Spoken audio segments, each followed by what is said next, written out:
Well, hello there, everybody. Welcome to the Pastoral Thoughts Podcast. This is your host, Jack Young, and in studio we've got the doctors today, Dr. Tim Young and Dr. Bill Grady. And so our guest of honor today is Brother Grady, and just a family friend. And my dad and he had connected way back in the 70s at Blall Steel Mill. I think we should start with Blall Steel Mill. How'd you guys meet each other? Worked the same shift. We got hired in order to. We both went to college with families, so obviously we had to be gainfully employed, and so we were both working there. And the first time I met Brother Grady and his wife Linda was actually at the church house. They had just got there for school, and we had been there since January in 1976. And I still remember. Danny must have been brand new, was he? Brand new. How old was he? Just a few months. Yeah, I remember, that as far as, and I'm not sure when he got into Blall, somewhere near when I did, August of 1976. Mm-hmm.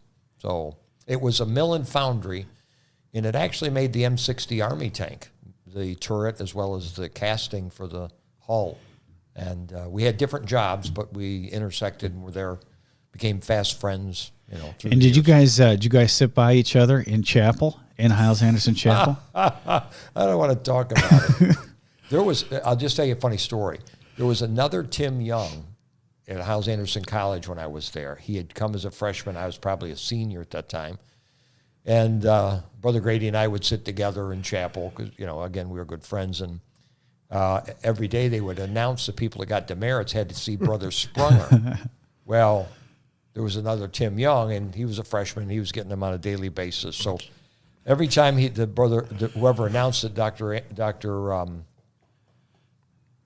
Dr. Evans or Jim Jorgensen, would say, these people need to see Brother Sprunger after the service, and they'd say, Tim Young. And Brother Grady would always go, and bang me, and it wasn't me. So what was funny is I went to, I'd go anyway, and I'd go see Brother Sprunger, and we knew Brother Sprunger because he came as a pastor, what do you call it, a pastor? Pastor refresher. Pastor refresher. So I went in, and he said, no, not you, Brother Tim, it's the other one. So then they said, well, we'll fix that. So they started naming him. His name was Tim L. Young. Mine's Tim T. And nobody knows the difference. Nobody knows. Brother Grady doesn't care what the middle is. Right. That was so fun. Everybody'd look at me, in chapel, or the teachers are over here. So that's the kind of friend he was. I got one story to tell you about Blall that I think he'll remember. There was a guy there by the name of Bob Bolzan. He wore a varsity jacket. On the back it said Sin City. He was a grinder, big guy out of Gary. You remember him? Yeah. Well, we wanted to invite him every Thursday night. There was enough preachers there. We'd preach a salvation message, and we'd invite all the people in the mill, the welders, lunchtime services. Yeah, lunchtime service, 3 o'clock in the morning, from 3 o'clock to 3:15, 15-minute lunch break. So we were talking about inviting him, and he said, well, I'll go with you. You invite him, because you would not want to meet the guy in a dark alley. I mean, he was big and ugly, his homemade sin.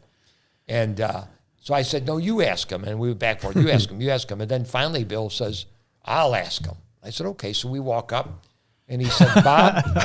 Tim wants to ask you something. Tim wants to ask you something. But you led him to the Lord later. And he had a little 10-year-old daughter. His heart was really he had a broken heart. And it was all behind that veneer. Mm-hmm. Wow. And he had a 10-year-old daughter that he missed seeing, and you wouldn't have never known by looking at the guy. Hey, I heard a Blall story about you that you know how to get your coffee paid for by other people.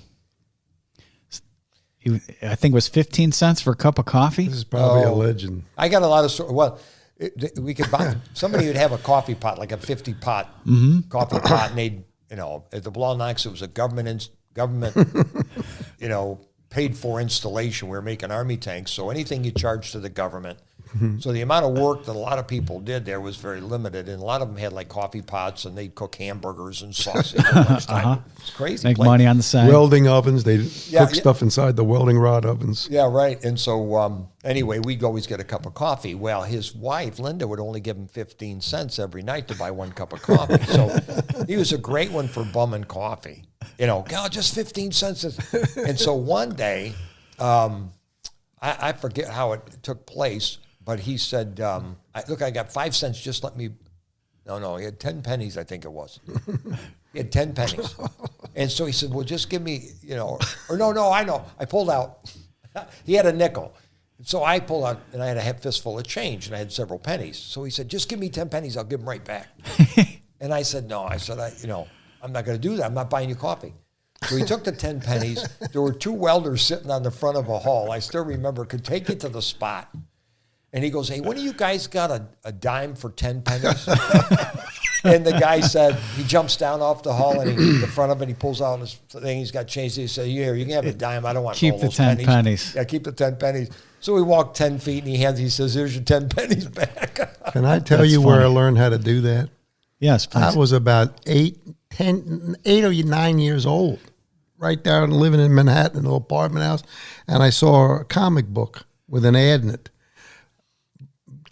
Buy your own log cabin for $1. A picture of a little kid kneeling in front of a log cabin. Little kid had a coonskin cap on, and he's holding a flintlock rifle, kneeling in front of a beautiful little log cabin.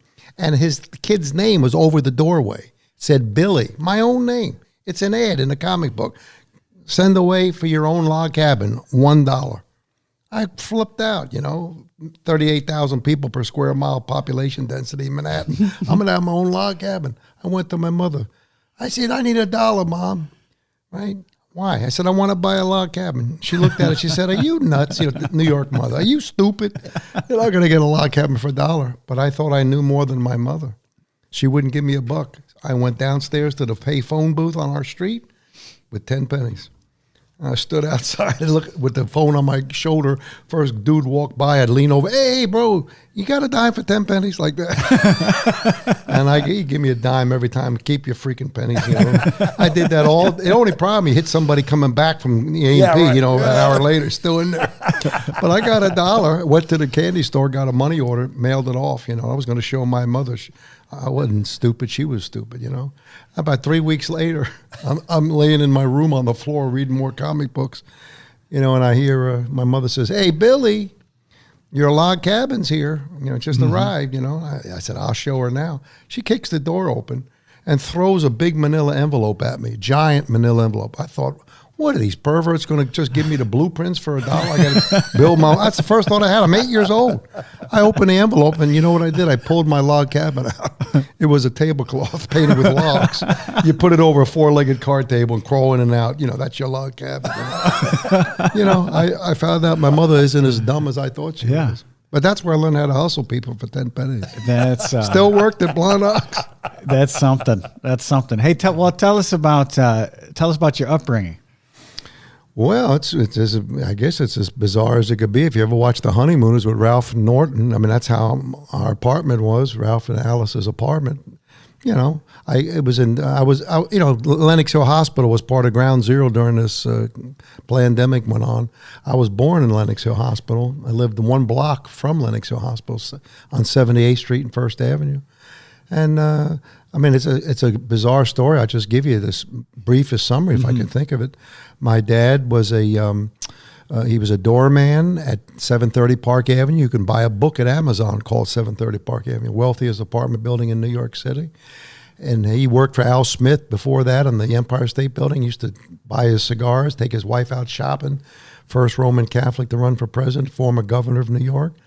He just was a lifetime New Yorker. And my mother was a Lutheran. Her parents were from Finland. My dad had an Irish Catholic background, of course, and they were married. And I had a sister and myself and a half brother.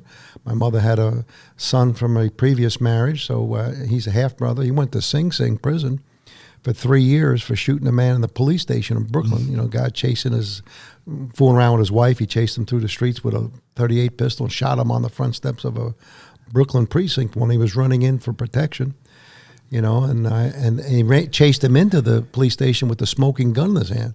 So what in the world happened to you? He said they beat the blankety blank out of me with rubber hoses for 48 hours. And then he went to Sing Sing for that, and his wife was beat to death while he was in Sing Sing, and he wound up going to Florida, marrying a Jehovah's Witness, and got shot to death by the Miami Police Department for blowing a shotgun through a next-door neighbor's front door because he wouldn't turn his Cuban music off. That was him. My sister ran away from home when she was a little kid and went up and went to a Catholic girls' home in Long Island, Hicksville, Madonna Heights. She just died last year. I mean, a wrecked life, and it's terrible. But my dad had lots of gangster friends, a lot of them. He was a bookie. He was a loan shark man. We had a dog one time tore up our linoleum. We only lasted 3 weeks. A little dog. A big muddy dog that my dad bought. We called him Lassie. We came home from a restaurant one afternoon on a Sunday. Couldn't get the front door open of our apartment. The dog had torn all the linoleum up. My dad had $3,000 in cash under the linoleum, hidden there, for his loans. And the dog had eaten some of it, and my dad whipped the ironing board out. He's ironing 50s and 100s, and he went nuts. He finally took the dog out for a one-way walk, dumped him off. He took a cab and dumped him off by the UN building and, 40 blocks away. And he came back had the cab driver drop him off an hour and a half away block and a half away from our apartment so he could get an orange juice and a newspaper, walk the last block and a half. And he got to our front steps, 323 78th Street, Manhattan. That dog is sitting right on the front steps, panting, So it wasn't the radar bringing him back that shocked me. It was how he crossed 40 intersections in Manhattan traffic without getting hit. And my dad took him out for a second time, He didn't East River Ministry, didn't come back.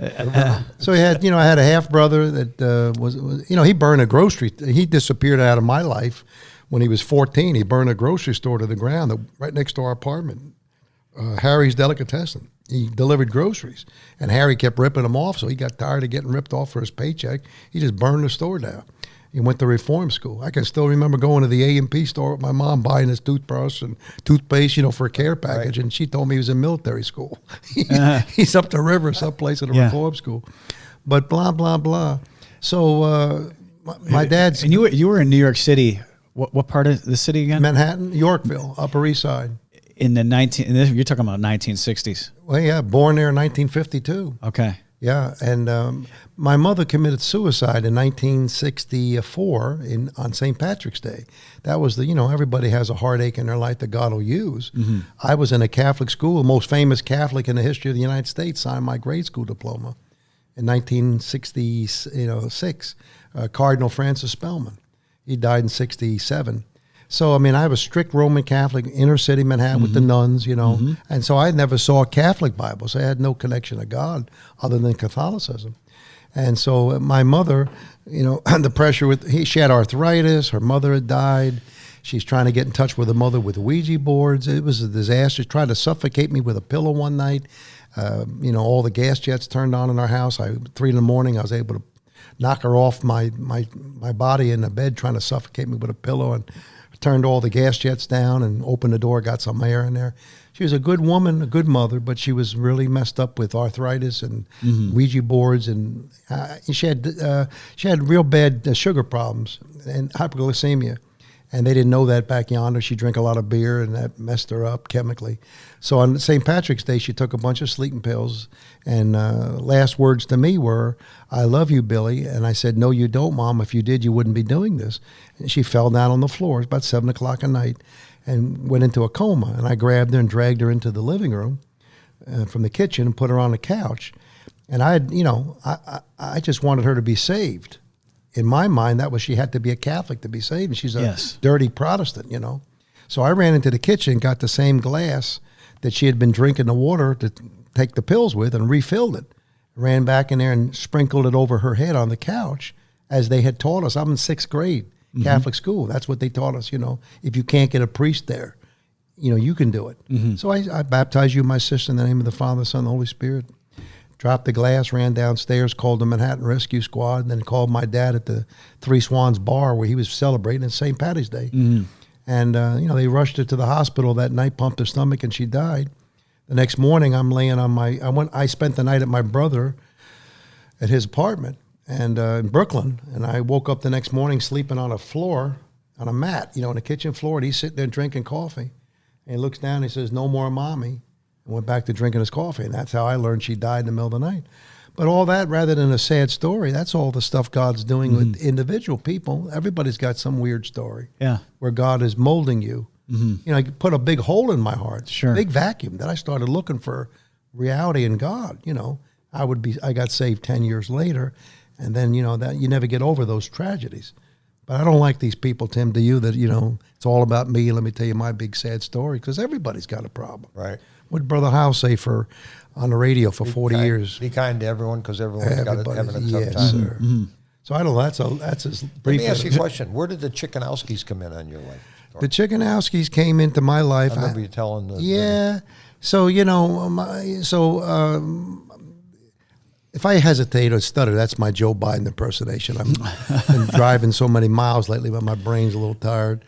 Blah, blah, blah. So my father married, after my mother died, my father remarried a woman in Delaware. It was a rebound quick marriage, trying to get a mother for us, and she turned out to be an alcoholic.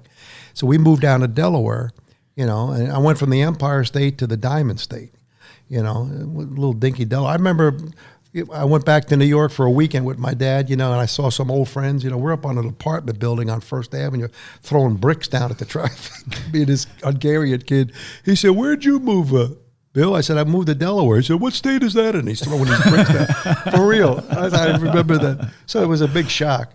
So I'm down there, and I go into a Catholic school there, grade school, and then my dad and my stepmother split up. My new stepmother, they split up. So my dad and we go back to New York. My sister has since run away from home. In the meantime, we don't know where she is, and so I went back to my Catholic grade school, graduated in 8th grade, graduated there. Then my dad and my stepmother get back together again, so we moved back down to Delaware again. All gypsy life, crazy, scrambled brains. Again, what God's doing. And then I entered a Catholic high school then. It is the largest Catholic high school in Delaware, Salesianum High School in Wilmington. It's like $30,000 a year tuition if you go there now. I think that's what I saw one time. And Joe Biden says, "I graduated from the second largest Catholic high school in Delaware, Archmere Academy in Wilmington." Well, I graduated from the largest. The difference is we had more pedophile priests in our school than he did. Yeah, you think I'm kidding? Pull it up on the internet. Wilmington, Delaware Archdiocese sex scandal broke the bank. Wilmington Archdiocese paid $72 million out in settlements from pedophiles. You can find about 20 priests listed there. 3 of them were my professors, teachers at Salesianum, Sally's. So these are the Chickanowskis. Chickanowskis. That was a friend of mine that I met there in that high school, kid my age. Well, long story short, my father and stepmother, they'd gotten back. Now they divorced. So back to New York again. So I got yanked out of this good Catholic school, high school, and I'm in New York trying to get into Power Memorial. But they wouldn't let me in. There was no room. So I went to Julia Richmond public high school in Manhattan, 68th Street, one of the craziest, wildest, toughest schools you ever saw in your life. I was freaking out there for a semester. It was bad.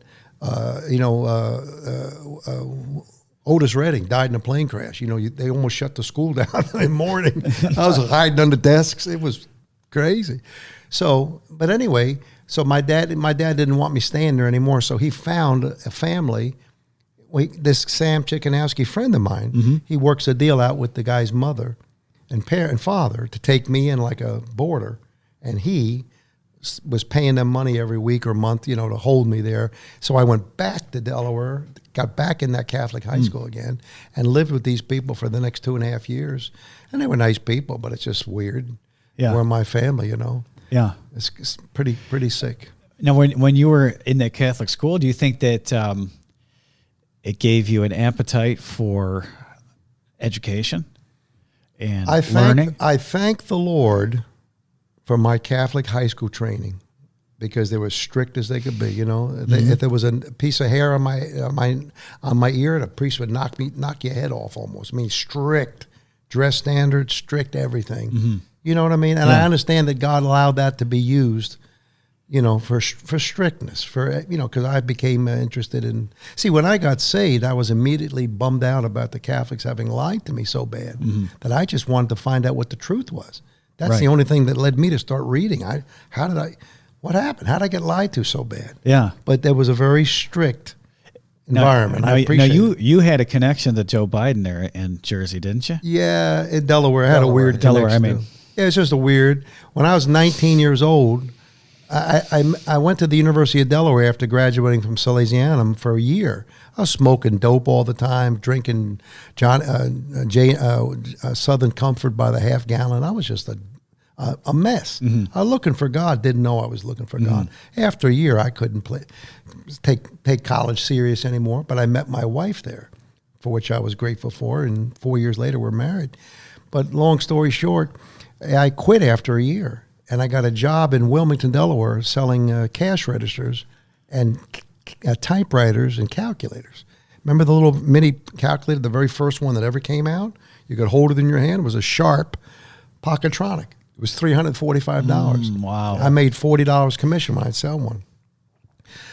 So I was doing that for the Brandywine Cash Register Company in Wilmington. One day I was in Newark, Delaware, just wandering around looking for business, and I saw a building being constructed, turned out as a bar, nightclub they were finishing up. I walked in there and got the owner's attention, and long story short, I was able to sell him his cash register system. And it's called the Action Bar Control System out of Anchor, Germany, ABC. They're always trying to keep the bartenders from ripping off the owners by not charging for a drink. Tim, you were a bartender, I think, weren't you once? You told me. So they take how much did you ever rip off your owners for? But it's under the blood, brother. It's under the blood. They take the glass, and hit a button for whatever drink you wanted, and the drink would get dispersed into the glass, and then the register rang up electronically. Huh. That was the way. Wow. So this guy was all impressed with. Yeah. And I sold it to him. I made so much money, commission. I went to Europe for 30 days with my boss, Polak boss. But long story short, that guy was Bill Stevenson, which was Jill Biden's first husband. And the nightclub was called the Stone Balloon. And according to Rolling Stone magazine, it was the most popular college nightclub in America. Ray Charles performed there, Allman Brothers, Springsteen, all that stuff. Yeah. But that was I wasn't old enough to drink in that joint. I was 19 years old when I sold him the registers. And that was Joe Biden's first wife. Husband. Yeah. Pardon me, his current wife. Yes. Jill Biden. And her first husband was Bill Stevenson, the owner. And when he and Joe Biden got divorced, Joe Biden was, having an affair with her behind her husband's knowledge. He just wrote a book about it. Yeah. Well, when they had the divorce, it was messy, and she got cut out of a lot of the equity in that nightclub. But that's my famous connection to Joe Biden. That and 10 cents will get you a cup of coffee. He stole your best client's wife. Yeah, and then he stole the election. He stole the best president's. Yeah, he stole the election from my best president. From your best president. Yes, isn't that something? In 21, you were 21 years old when you got saved. Yeah, 21. How did that come about? Just came about from I left the cash register company to go to work for British Airways in New York. I was a reservation agent on 245 Park Avenue, and then I applied for a promotion to Philadelphia. Funny, I applied for a promotion in Miami first, a sales position. And I remember Tim going down to taking a lunch break after I filled my request out for the promotion. I had to wait to see if I'd get it. I took a lunch break, got on a subway, went up to my old Catholic church, went inside the building, and knelt down in front of the Virgin Mary statue and lit a little candle. They asked Mary to help me get that job. That's how much I'm getting drunk every other night. But that's how tough Catholicism is in your brain. Yeah, I'm almost 21 by that time. And guess what? Mary didn't come through. Some woman got the job. I didn't get it. So a couple of months later, an opening in Philadelphia showed up, and I said, forget Mary this time. Forget about it. And I didn't pray to Mary, and I got the promotion. So I got to Philadelphia, and I'm working as an air cargo salesman.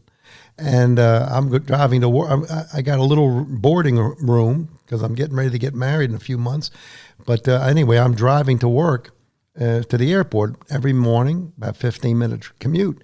One morning I picked up, looking for news, I picked up a Baptist preacher with a Bible study, 8:45 to 9 o'clock every morning. And I was smitten, totally smitten. No man can come unto me except the Father which hath sent me draw him. I was being drawn like a magnet right away. Mm-hmm. I could never explain it. Isn't it beautiful when when you remember your own conversion and you sense the conviction and leading of God? I was enthralled. Yes. I'm listening 15 minutes. It's Clarence Larkin's home church, Marcus Hook Baptist Church, Linwood, Pennsylvania. I didn't know anything. And anyway, you in the kitchen, sit up straight. You in the prison, but you in the kitchen, put down that piece of toast. You in the prison, sit up straight. You in the car, pull over. I'd pull over. I remember going under telephone wires, and the transmission getting messed up, static. I'd be smashing the speakers on my dashboard, cussing because I couldn't hear the preach. Long story short, I listened 15 minutes a day, totally mesmerized. Every Sunday, as it would come around, instead of going to that church to check it out, that was the one day out of the week that I would leave the Philadelphia area and drive down to Milford, Delaware, below Dover, where my wife that I'd met at the University of Delaware, she's now in a nursing college down there studying to be a nurse. I'd spend all day Sunday down there and then come back Sunday night and then go back to listening on the radio. So one Sunday, about 3 months after all this starts, around March of '74, I'm a month or so away from getting married in August. I said to my wife, she came up to my neighborhood, spent the weekend with my father and stepmother now, a new stepmother my dad got, and because she's going to have an interview at a big Catholic hospital around where we're going to be living in a couple of months. Mm-hmm. So I said, let's check this Baptist church out, man. She's a Southern Baptist. She's saved at 9, but never got grounded. Her parents divorced. Uh-huh. She shouldn't be dating an unsaved Catholic, but she didn't understand that. So we went to this Baptist church where I'd been listening to the broadcast, and I was completely flipped out, caught off guard. So you're a control freak kind of person. You don't know you're under conviction in the building, and you felt the power of God in there, and I was scared. Mm-hmm. I said, I genuflected, got down and on a knee and got up, blessed myself, going into the first pew that I sat in. My wife said, they don't do that in a Baptist church. Well, thanks for telling me before I did it in front of 600 people. How you doing? I'm trying to blend in now. You really blend. My cousin Vinny, you blend. But long story short, I sat there, terrified. Couple next to us invited us out for lunch after the service. I asked her, what do they want? Tell them we're doing something. I didn't trust them as far as I could throw, that desk over there. Mm-hmm. I was just spooked out. Nobody, It was no chanting, everybody's talking.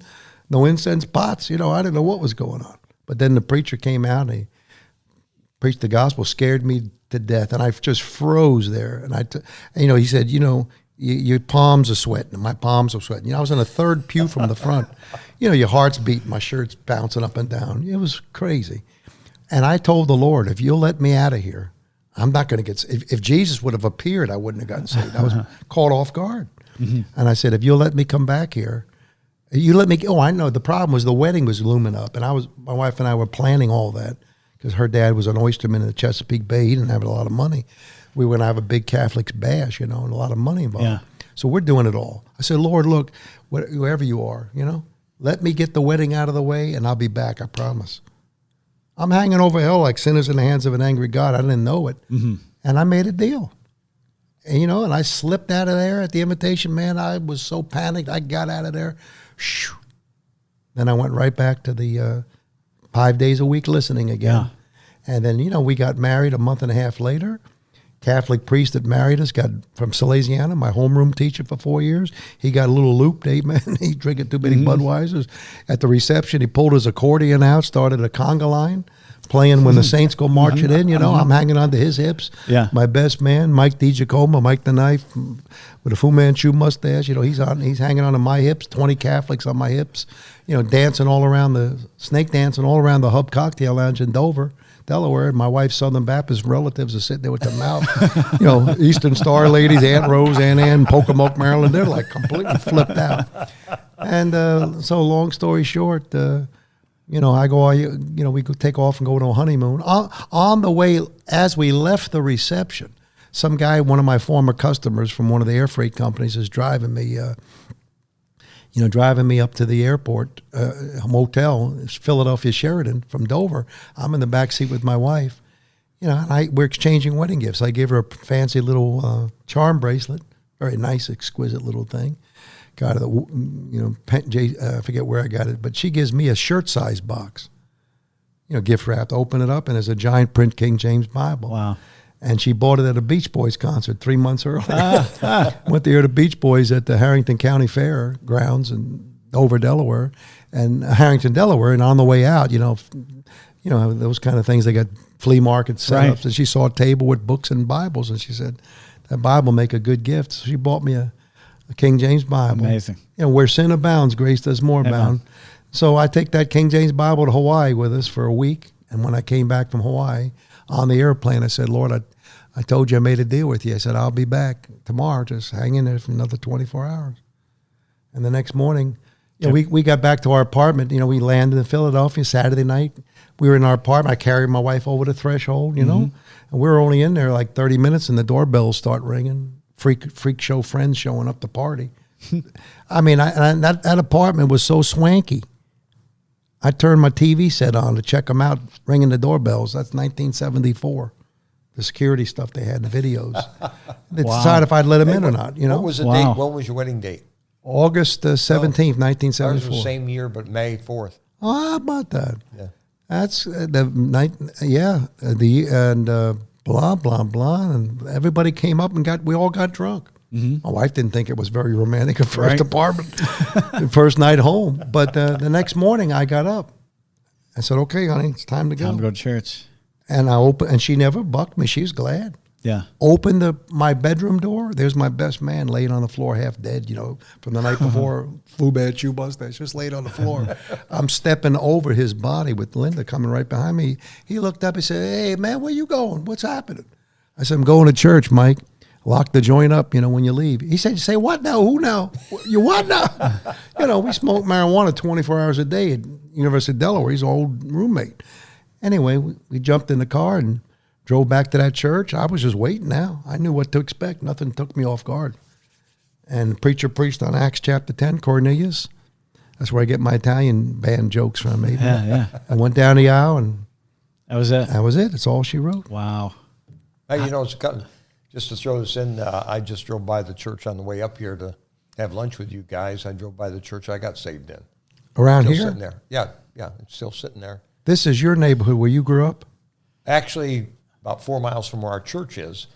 But when my wife got saved at nursing school down in Alfred Ag and Tech, the instructor that had led her to Christ, her husband had been a pastor, and she came home because she was from this area. We grew up together, and recommended a church. And so I came home from college. I was down in Middletown, which is down towards the city, and I came back. She said, "You want to go to church?" I thought I'd go to Catholic church with her because she grew up Catholic, and she took me to this church over here in Penfield. And first time I ever heard the gospel. I mean, I walked out, been given a Bible when I was 12 in the Lutheran church, confirmation thing, and so I took that back to college with me. And then that was in October, the end of October '72. January '73, I came back because I was playing sports, and came back during basketball season in January of '73. Went back to church and got saved that Sunday at the altar at that church. Oh, that's cool. Church building's still there, yeah. How cool is that? Isn't that nice to go back to see the very places? Yeah. And the church I got saved in was Clarence Larkin's home church. Wow. One of the oldest churches Baptist churches in Philadelphia, and they just sold out. Membership dwindled down to a handful, and they merged with a mega church. Yeah, wow. Now it's called The Bridge. Black paint inside, all the pews yanked out, and it's destroyed now psychologically for me. Because, you see your old roots where you were saved. Right, yeah. That's something. I forgot that Marianne was a nurse too, just like my wife. Mm-hmm. Yeah. How cool is that? Yeah. Well, through the years, I remember, Brother Grady, the different things that you got involved in. I remember one time it was pastor school, and you and Jack headed to Detroit. We got a bomb. You got a pew from J. Frank Norris's old church, downtown Detroit. Yeah, and brought it back To Brother House, yeah. Yeah, It's crazy. I mean, he's done all kinds of crazy things like that. Yeah, weird stuff. We went to, on the way back, we went to an Army-Navy store and bought a real big, I don't know, torpedo or some kind of crazy. Right. Yeah, about the size of this I table. remember that. Yeah, And we paid, because Brother House said he was going to drop a bomb tonight. We painted it all up, and he put it up on the platform while he was preaching. Just crazy. Crazy. What's some of the highlights when you were at Hyles Anderson? What was some big events or something that really set you on the path to where you are today? Well, we did something nutty at Blonde Ox. Your dad will remember this. I don't know. We were always trying to get church members, factory workers to get saved. Talk is cheap. Talk is cheap. Yeah, I don't know. How much inspiration does it take to come up with something stupid like that? So we came up with an idea to have a contest, because all the college students worked in numbers of different factories, all different ones. So I asked Melvin Meister, who went to Dr. Hyles. Melvin Meister was like a go-between with the men and the preacher at and he was like, we ran the idea past him. He thought it was funny to have a contest. We called it Talk is Cheap Sunday. In other words, you can say one thing, but your testimony should, your walk talks and your talk talks, but your walk talks louder than your talk talks. So we decided to see who had the best, which workers really had the best testimony, who could get people to come to church with a contest. And so the idea was to tell the guys you work with, hey, make me look good here. We're trying to have a contest. Each factory. We offered to people that came from Blonde Ox a steak. we did everything. We took them to some steakhouse. Yeah, we did. We got a bus. We got every crazy thing. Probably a couple of crooked things. I don't know. I wonder how many were all brought in that Sunday. There was a lot of them because, that morning, all the different factories that had our students in them, they were all doing it. The heat was on. Let's see Talk is Cheap Sunday. Talk is cheap. TIC Sunday, we call it. You think you're so cool. Let's see if you can produce now when you're on the spot. But that morning, the church service, Tim, I don't know if you remember, the balconies where they sat most of the groups, because they sat them by delegation. Thrall car, Union Tank. It looked like a Democratic convention. Right. The state signs. Blonde Ox, and that's everybody sat in their designated areas. And there were a lot of people that got saved that morning. And I remember they said they baptized for an hour. Yeah. So there were tons of people that came that day. That was a fun thing. But the best thing that connected kind of to that was, and your dad, of course, can tell you all day about this stuff, is how on all three shifts, day shift, 3 to 11, and midnights, there were college students on every shift. As he already mentioned, they allowed us to have preaching services during our lunchtime. So in our case, every 3 a.m., that was lunch, 11 to 7 shift. Mm-hmm. And for 50 minutes, all the guys on that shift would show up at the lunchroom with their bagged lunches and sit there, and one guy would preach to the other ones, and they rotated.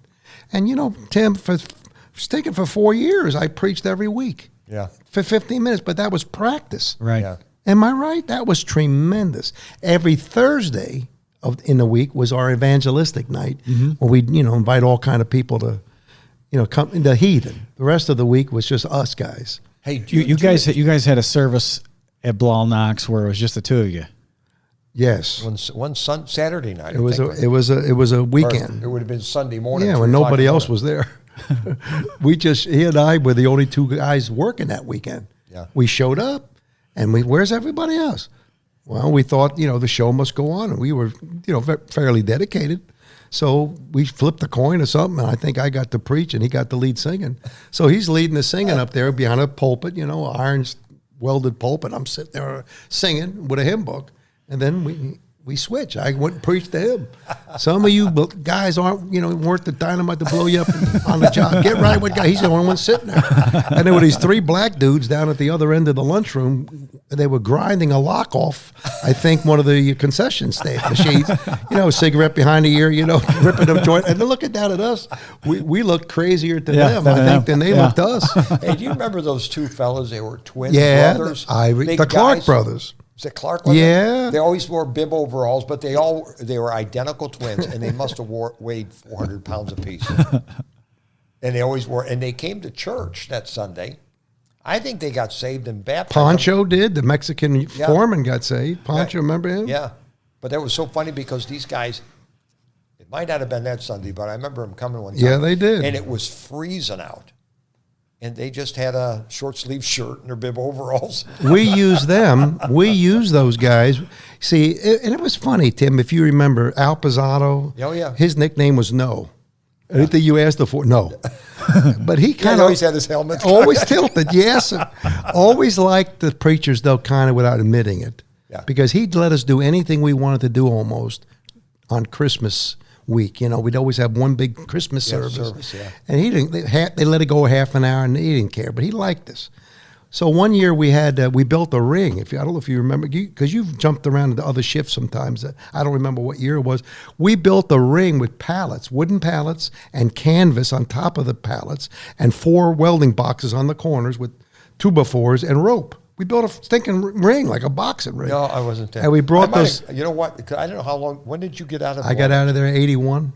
Oh, see, I left there in 79. Oh, yeah. We went nuts the longer we were there. Yeah. We had those Clark brothers in there. Yeah. The sumo wrestlers. Oh, did you? We got a hose with an egg in it to see who could blow the egg into the other one's face. That was the big match. And then we had a magician scheduled. He never showed up. Some nut who could do magic tricks. And then we had a black Santa Claus. That's what we kept promoting. Charlie the Burner, one of our guys that would come to the meetings. He's black as the ace of spades, and he was going to be a Santa Claus for us. Well, he got scared at the last minute, got drunk. I had Roy Moffat's Sunday school suit, Santa Claus suit that he loaned me. Well, I had given it to this guy, this black dude, to play Santa Claus. And again, he was getting scared to do it. So he got drunk, and he showed up late. Ho, drunk as a skunk. And he didn't put the pillow under his stomach. He just had this thinking Santa Claus suit on. Looked like about 120 pounds. And, it was him, the magician that did show up, and the Clark brothers. And we had over 100 men there that night.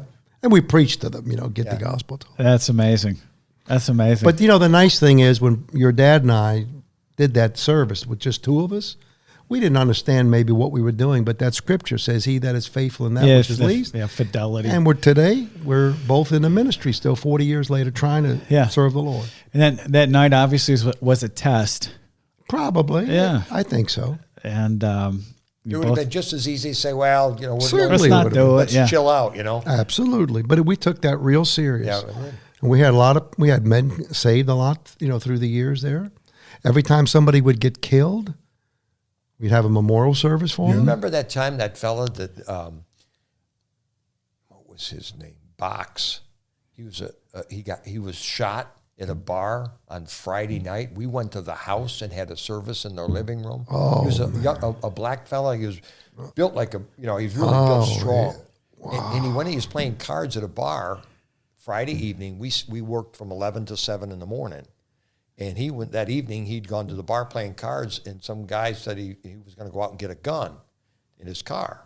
And so he went out, and so this, I want to say Richard Box, but anyway, he decided, I'm getting out of here. Well, he came through the door, and the guy that went to get the gun thought he was the guy and shot him graveyard dead. You and I went to his house Saturday morning, and we started talking to the parents in the kitchen, and then we went in the living room and said, we have kind of a special service for him right here. It was like 17 people sitting there when we gave them the gospel. I don't even remember that. Because we have so many weird things that have happened. Do you remember that one that was the plant manager that had a heart attack, and you and I went and visited him in the hospital? And I said, I understand you had an infarction. And he didn't. He said, what did you say? What did you call me, right? Yeah. Don't you remember he was a plant manager. Good night. No. Yeah, we went to the hospital. You and I did. And he was in intensive care. And we said we were a couple preachers. You say infarction? Yeah, that's I never heard of that word. That's a heart attack. Shoot. I know this. Tom Castino. That was the guy. Okay. He had a heart attack. Whoa. Because you know what I wound up doing? You had a close relationship with him. Because his wife later got cancer. And I went to his house. Oh, did you? And he let me in. I'm sitting at the kitchen. She was not able to have a visit. She was out back in the bedroom, like a hospice almost. And I sat at the kitchen, tried to comfort him. A lost man. But the relationship we had with those people was so good. Mm-hmm. After I left and went to Idaho to start a church, and I was not there anymore, when I'd come back for pastor school for a week, right? The preachers, the Howes Anderson students who were still working at Blawnox, right, would get me a pass to be able to come back into their service. Oh, no kidding. One day a week, 1 day out of the week, once a year. Oh, no kidding. And Costino would meet us at the gate, or at least I remember once or twice him doing it. And he'd walk in. Walking us in, and then he'd stand in the back of the room while we had our service, not looking over our shoulder, but trying to show he was interested. Right. And, his wife had now died, but we were in there ministering to him. Yeah. And that was the guy that caught me sleeping the first year. Was it Costino? Costino, yeah. And of course, the other classic foreman was Bob Bills. Peoples. That's it. That's so funny, yeah. You peoples. It was a zoo, man. It was just a zoo. Hey, the first night I went to work there, the first midnight shift, I show up. The guy that was supposed to give me my orientation, the foreman, wasn't there because a guy had gotten killed in the first shift or the second shift, the grinder exploded. Yeah. Inside remember casting, that?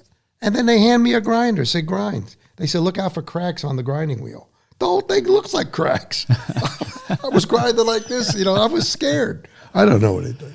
So did you guys learn more about the ministry at Blawnox than you did at college? We learned a lot. That's all we did was visit people and preach.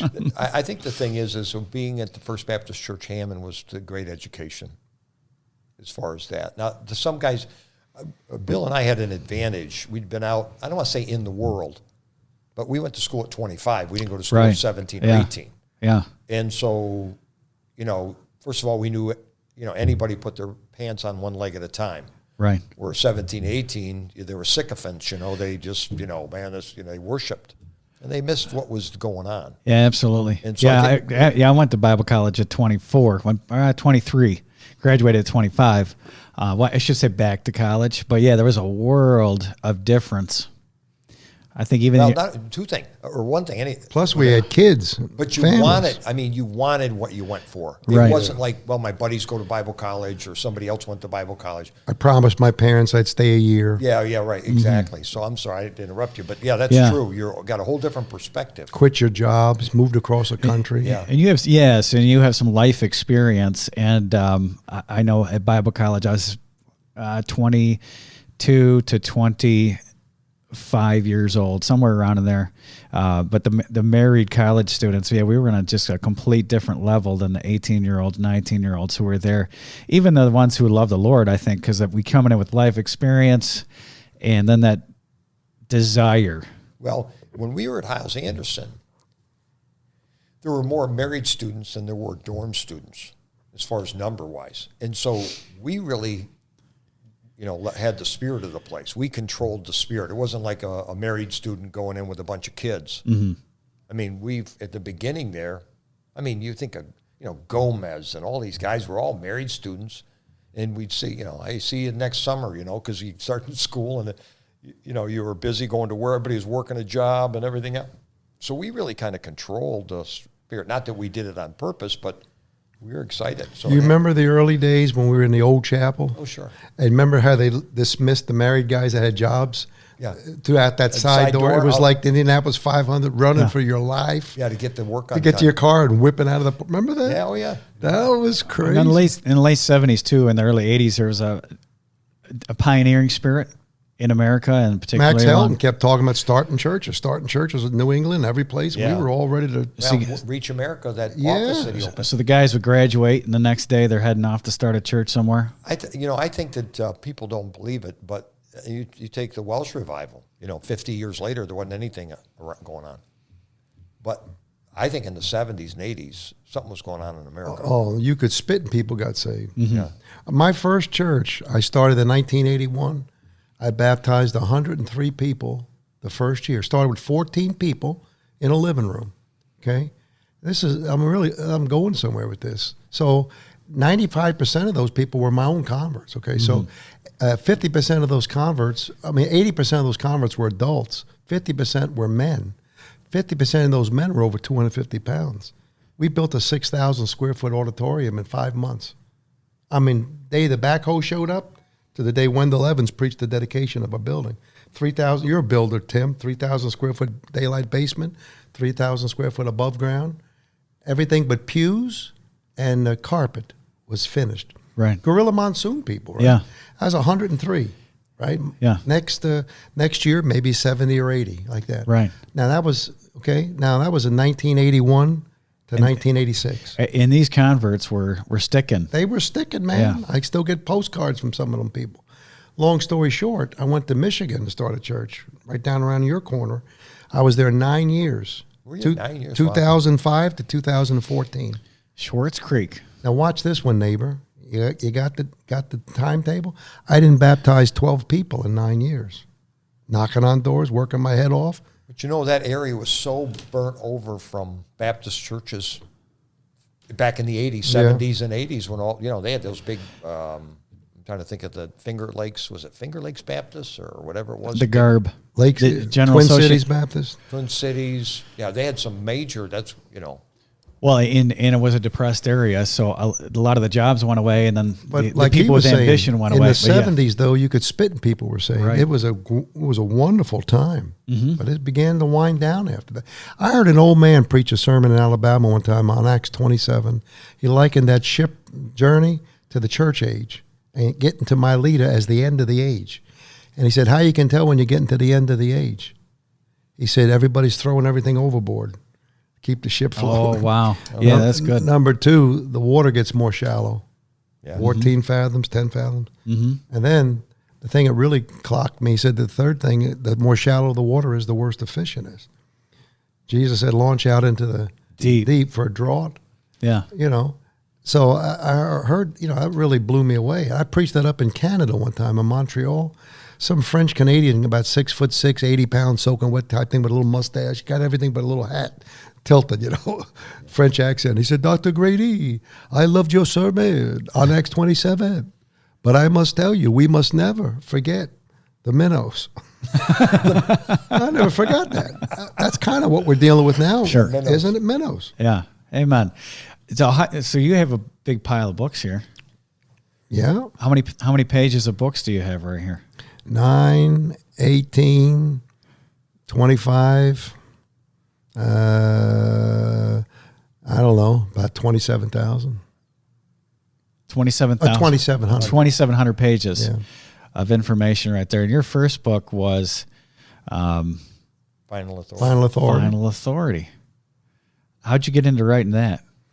Well, when your dad and I were in Bible college, they were correcting the King James Bible in the classroom. There was no King James only idea there. And we never even thought anything of it because that's all we were ever aware of, It was okay. It's the book to use, but, That's the best we got. Yeah. And I graduated in 81 and moved to Idaho to start a church, right? In 1984, Jack Howes turned around and changed and took the King James only position. Mm-hmm. I'm in Idaho, 2,000 miles away. I came back to teach. Welcome back, Carter. Amen. Came back in 1986 to teach. 2 years into his King James only thing. I didn't know what they were talking about. So everybody's King James only. And my own son-in-law went to Larry Smith. I was in Larry Smith's class, one of the teachers, and he said, we use the King James Bible because Jack Howes told us to. And if he told us to switch to something else, we'd do it. My hillbilly Alabama son-in-law thought he misheard him. After the class, he said, what was that you said? I didn't get that. And he repeated it. And it blew my son-in-law's mind, And the teacher just blew him away if he, tried to say, what do you mean by that? He called his mama that night, the boy did, and he picked him up the next morning. He was gone, to another school. But that's how flaky, nobody knew why. It was just Jack Howes said so. Right. So I'm frustrated trying to figure out as a new teacher, what's everybody yelling about the King James Bible? Jack Patterson had graduated from Peter Ruckman School down in Florida, and Jack was real strong King James, and he'd butt heads with me all the time, and I didn't know what he was talking about, so I kept pushing back at him, and one day he gave me a bunch of tapes to listen to from Dr. Ruckman on the King James Bible, and I listened to those tapes, and I was immediately converted overnight, right? And everything I heard made so much sense. And the funny thing is, the craziest thing is, those tapes that he gave me to listen to had been given to him by another student of Dr. Ruckman's school who had made the tape recordings or got a hold of them somehow. He just had given them to Jack. Jack had them all this time, and he just gave them to me. The craziest thing is that guy that gave Jack the tapes, his last name was Monday, and he was the former road manager for the Allman Brothers rock band who had gotten saved. He tried to reach the Allman Brothers, and they thought he was nuts, and they threw him out of the band. He became a missionary somewhere down the Caribbean. So I got my King James Bible from the Beach Boys and my King James position from the Allman Brothers. That's good. But anyway, listening to that turned me right around. That was 1988. I had arrived in 86. And so I immediately started reading everything I could find on that issue. Yeah. And then it wasn't long after that I started a course at Howes Anderson, Contemporary Theology, where that was the main thrust of the class. And then I started writing that book in 1992, finished it in 93, just in time for pastor school. Hey, I'm in that book, in the dedication. Probably. Yeah, probably. You probably are. He called me about every week. We talked a lot before we got that book out. I don't remember almost anything from those days. Too much marijuana. You wrote, during those days, you smoked a lot of pot. I'm just kidding. Before I got saved, I did. But you wrote that book in 1 year. March, January 92 to January 93.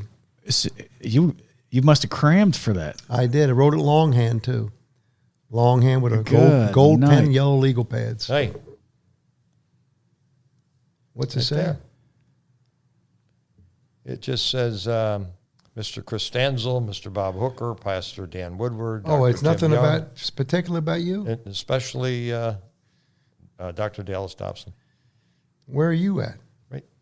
I'm the Dr. Tim Young you got there. Oh, yeah? Oh, what did I... It was acknowledgments. But there was something else you had put in there, too. Maybe it was the Hath God Wrought book, too. Yeah, isn't that cool? I like it. You know, I'll tell you what's really interesting about this. What's interesting about this is this came out in March of 93. Mm-hmm. Gail Riplinger's book, New Age Versions, came out March of 93. Amazing. We never met each other. Yeah. Right? And I want to show you something cool. It was like the 1-2 knockout punch, right? Well, Brother Jack, you tell me, March of 93, I found in Christianity Today magazine, full-blown neo-evangelical Billy Graham publication, in their October 23rd, 1995 issue, that's 18 months after our two books came out, they had an article about the Bible issue. Here's one statement. I got permission from them to use this for advertising.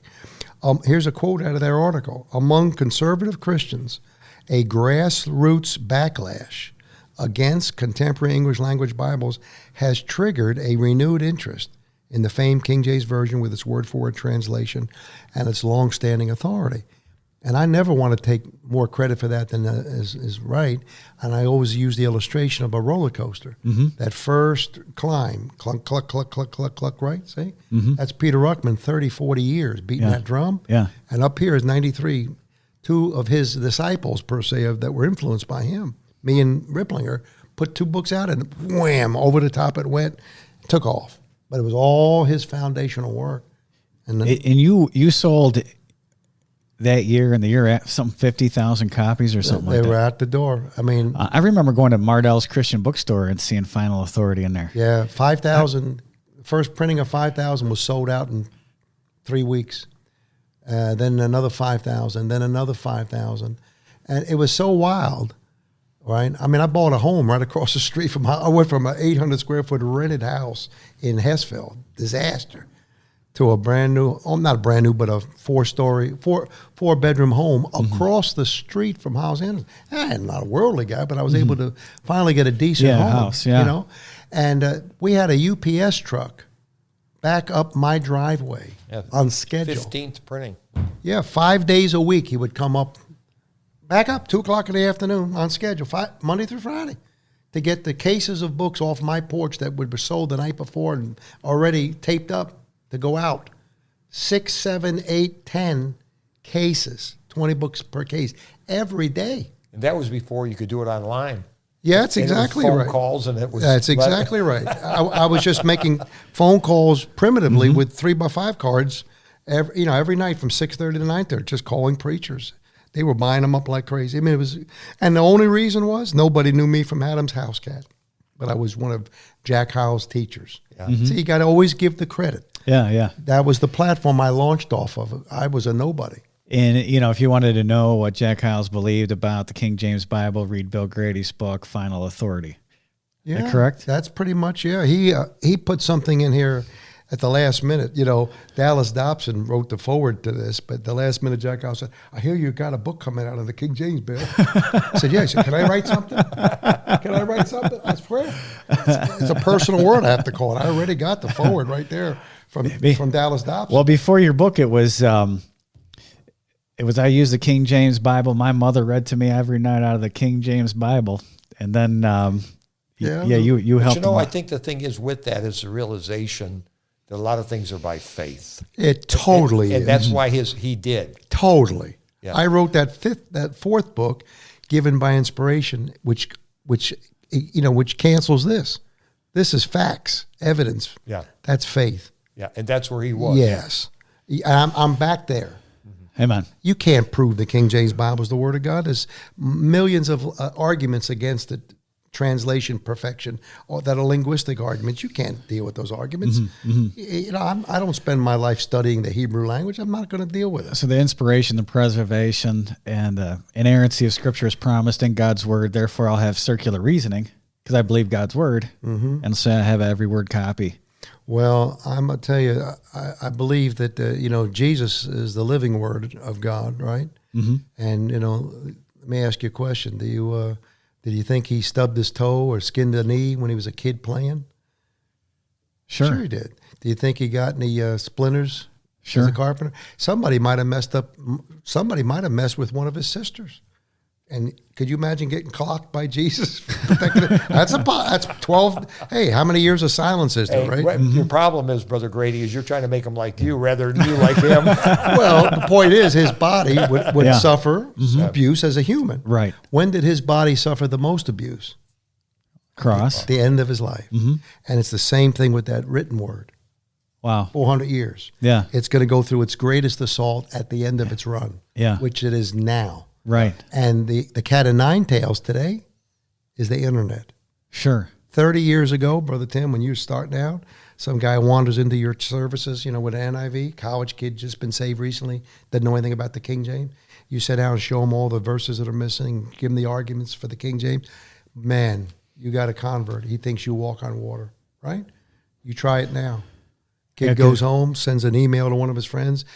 20 minutes later, he's got 1,000 emails, connection to websites. King James only cult, King James nuts, 50 million mistakes in the King James. He got overload in two overnight. Sure. And you'll never see that kid again. Yeah. And the Lord is letting that happen now. Mm-hmm. He didn't give an explanation the first time when his son was torn up, and he's not giving an explanation now. And you can't overrule all of these arguments and this disinformation from the internet. Yeah, because people have a streamline of information. Yeah, and then you got false news. Then you got a prophecy that the time will come when they will not endure sound doctrine. Mm-hmm. So the last days, it's going to be a falling away, and you can't help that. I was telling you, I was reading Neil Postman's book that was written in 1984, that Amusing Ourselves to Death. And he talked about how the TV changed the brains of America. Everything is about entertainment. But 2005, the first iPhone came out. And I think that we're at the next level. We're 40 years down the road from 1984 pretty much. And now you lead somebody to Christ. Before, I'm sure at the printing press, pastors were worried about people getting pamphlets from heretics and everything else. True. And then, people watching TBN, on their cable news network and getting a little messed up. But now, like you said, everybody has access to experts. And the two signs for the last days: men shall be running to and fro, and knowledge shall increase. Daniel 12. Mm-hmm. Put the two together, you got the information highway. Right. And that's going to happen, and you can't change any of that stuff. You got 2 Timothy 3:1. This know also that in the last days perilous times shall come. Last 2 chapters Paul writes to tell you what to look for. It lists 20 signs For men shall be, right? 20 signs.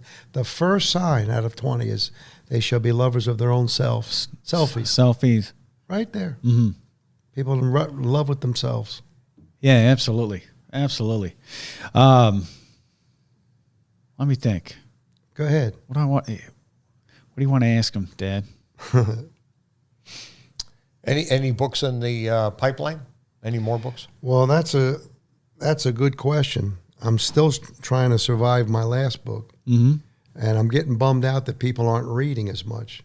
No, they're not. No, that last book, and I'm no better than anybody else. I'm just called to do more writing now than to pastor anymore. Any job you do for the Lord is going to take up all your energy, and this is just what I do. If leaders are readers, then writers are leaders of leaders. So I try to, put my time into stuff that'll help pastors when they're doing their work. That last book, my son, one of my two sons is a private investigator for a sheriff's department, and he did a time study on the last book on Israel, and he came up with 18,000 hours. That was giving me, it was 6 years, 10 hours a day, and he factored in 2 weeks vacation for each of the 6 years. I didn't take 2 days vacation 1 year. So 18,000 hours is, conservative. You put a book out like that, 900 pages, 200 photographs and maps, and then, people look at it, I can't read that. It's an incredible amount of work, and even the footnotes in the back, there's hundreds and hundreds of sites there in the back. How do you put in that much work? And it just started when I got saved. I was mad that I'd been lied to by the Catholic Church. Hey, listen, I baptized my own mother on her deathbed trying to send her to heaven, right? Yeah. 30 seconds after I was saved, that was on my mind. I guess she's not safe now like I thought she was. And I left the church the morning I was saved, and I made a beeline to my dad's house. She's gone, but he's still alive.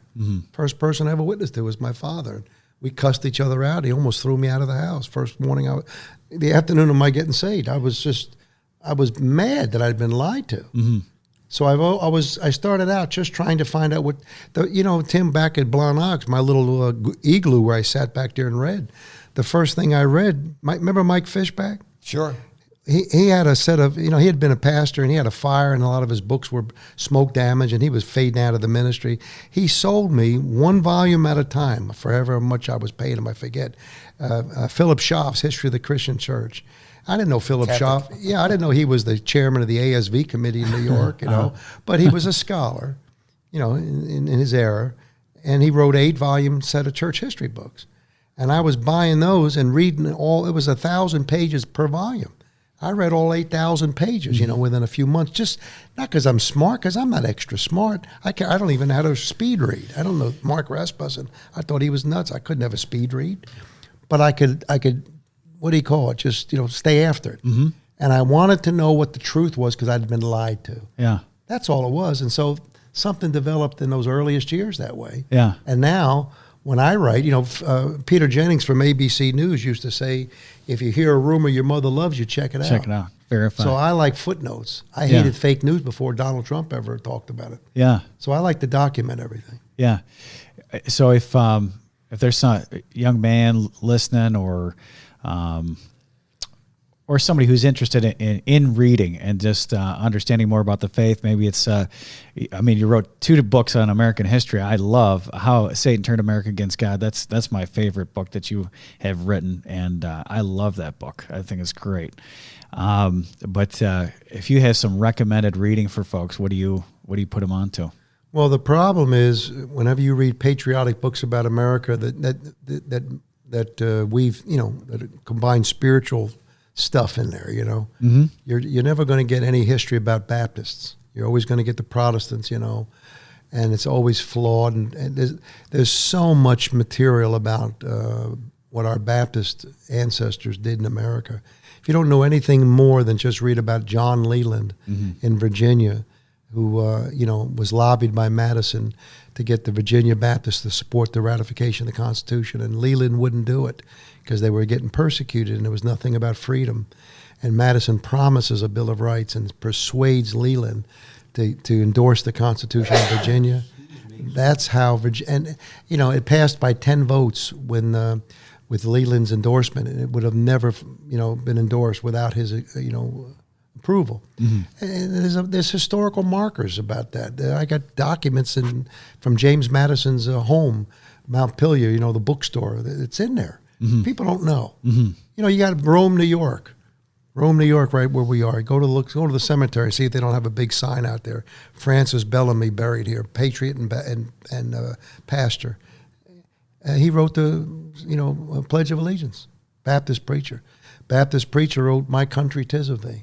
Samuel Smith. Baptist preacher dunked George Washington in the Hudson River. John Gannot, pastor of the First Baptist Church of New York City. How much time you got? I drive up I-75, coming from Tennessee into Kentucky, going north, into Ohio, right? Everybody knows that stretch of highway. You get into Kentucky, and you get around mile marker 91. Look to the right, you'll see a Love's truck stop billboard at about 2 o'clock. Look right to the right at 3 o'clock. You'll see a little house, clump of trees with a stone wall around a clump of trees, cows walking around. There's a preacher buried there by the name of Andrew Tribble. He used to be Thomas Jefferson's next-door neighbor in Virginia. And he used to go to Jefferson's home for dinner. Jefferson would go to his business meetings once a month to see the Baptists voting with democracy. He wasn't a saved man. He had an aunt and a sister that were Baptists.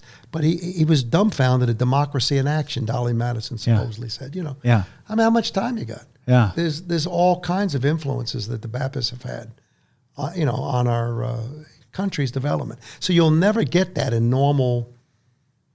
avenues, mainstream. And then if you read too many, the wrong kind of Baptist history works, sometimes they'll get into the Baptist bride idea and they'll downplay anybody else that's not a Baptist.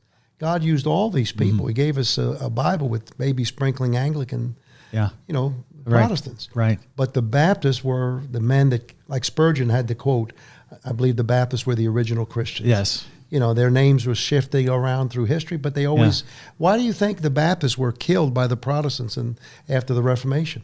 They were always different. There was always a group of people that wanted no connection to the government of the day. They wanted independence. Yeah. I know you know all this. Yeah, and you have profound Baptists. Yeah. It would made a mark in history. John Bunyan, 12 years, Bedford prison. Oh, yeah. Writing books in there. Amazing. Well, he'd man roll over in his grave if he saw all the churches shut down forever. He's in jail for 12 years, won't even come out. And here we shut down we might get a ticket if we stay open. Isn't that something? Oh, that's right. That's right. Yeah, for not taking a license. He could have left prison anytime if he promised not to preach. The problem today, Jack, I think, is if you look at Gideon's son, Jether, Gideon says, fall on Zalmuda and this other dude over here. And he couldn't because he was a youth. Remember that? Yeah. I think that's a good picture of even us, the best of us attitude-wise. We've been in a fairy world in America. Right. And all of a sudden we're confronted now with historic Christianity. Yeah, now what are you going to do? And we weren't ready for it. Yeah. It just was a slap in our face like water. Sure. That's good. Sure. Hey, well, let's wrap it up there. We could talk forever, but you have to get ready. You got to preach tonight, so yeah, I want to get you all rested up. But thanks for being with us today. Where can people find you at and find your books purchase your books? Yeah, well, it's just, my website would have access to all of them, GradyPublications.com. Okay. All right. Hey, thanks for being with us. And been a lot of fun, Jack. Thank you. Yes, and we appreciate you. And hey, before we touch off, tell me one thing. I just remember when I think of you, my only one memory is standing in the driveway maybe of your home when you were a teenager and chatting with you, trying to advise you, counsel you. You weren't in any trouble that I remember, but you were looking at your life and didn't know which way you were going. Maybe I don't know even what it was. I had asked you if you'd take him out to lunch. I can't even remember. Guys went out to eat together, didn't you? You took me to McDonald's. I remember talking to you though when we got back. I think and standing you gave me a talk car. about chutzpah, having more chutzpah. And you know what I mean? Chutzpah, the greatest illustration of chutzpah I ever heard was a kid, like a Jewish kid. It's a make-believe joke probably. A Jewish kid about 12 years old who killed his parents. And he's standing in front of the judge, and the judge says, do you have anything to say before sentencing is passed? He said he falls on his knee and says, have mercy on me, I'm an orphan. Yeah, I remember that. Yeah. That Well, was that's awesome. good. No, I appreciate that. I couldn't talk. remember any Yeah, of it. I didn't. I get, was impressed with you. Yeah, no, I didn't get saved till I was 22. How about that? Yeah, so I was probably I was were not even zealous, saved but I yet. was zealous for the wrong things. How about that? Yeah. That was good. I remembered, though. I thought you were a decent guy. Now I get to preach for you tonight. Yeah, that's something. That's really That's cool. something. Yes, sir. So you owe me, right? Yeah, big time. Big time. I'm in big debt. Rest of my life. Anything good that ever takes place, you can take all the credit for it. This is cool. This is fun today. Good idea. Thank you for listening. You can find more about us at pastorjack.org. And make sure you like and subscribe, share this episode. We'd appreciate that. God bless each and every one. And goodbye.